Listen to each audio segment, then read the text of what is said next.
వ్యభిచారం నీ దీపాన్ని ఆర్పేస్తుంది, భక్తిహీనత నీ దీపాన్ని ఆర్పేస్తుంది, అబద్ధాలు నీ దీపాన్ని ఆర్పేస్తాయి, దొంగతనాలు నీ దీపాన్ని ఆర్పేస్తాయి, అన్యాయాలు నీ దీపాన్ని ఆర్పేస్తాయి. ఇంటి పక్కన కొంపలు ముంచితే నీ దీపం ఆరిపోద్ది, దేశంతో అసూయతో నిండుకుంటే నీ దీపం ఆరిపోద్ది.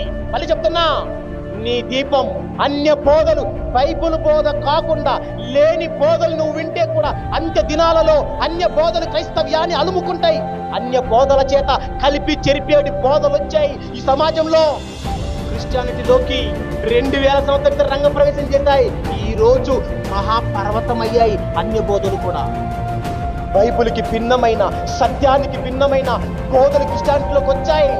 దేని నమ్మాలో అర్థం కాని పరిస్థితిలో క్రిస్టియానిటీ జారిపోతుంది. ఎవరు వెంట వెళ్ళాలో, ఎవరిని పట్టుకున్నాలో, ఏ డాక్టరీని నమ్మాలో, ఏ సిద్ధాంతాన్ని నమ్మాలో, ఎవరిని వెనకాల వెళ్ళాలో అర్థం కాని పరిస్థితి. ఏ బోధకుడు రైటో అర్థం కాని పరిస్థితి. మరి చెప్తున్నా, ఏ బోధకులు వెంట వెళ్ళకండి, నా వెంట కూడా రాకండి. బైబిల్లో భక్తులను వెంబడించండి. వాళ్ళు ఐడెంటిఫై పీపుల్స్ అండి.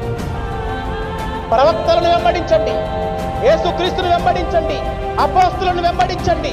యెహోవా దేవుడిని ప్రవక్తలు ఏమన్నారో మీరు అదే అనండి, యేసుక్రీస్తు ఏమన్నాడో మీరు అదే అనండి, అపోస్తులు ఏమని ప్రకటించారో మీరు అదే ప్రకటించండి. అంతే. బైబిల్ పరిధులు దాటి వెళ్ళకండి.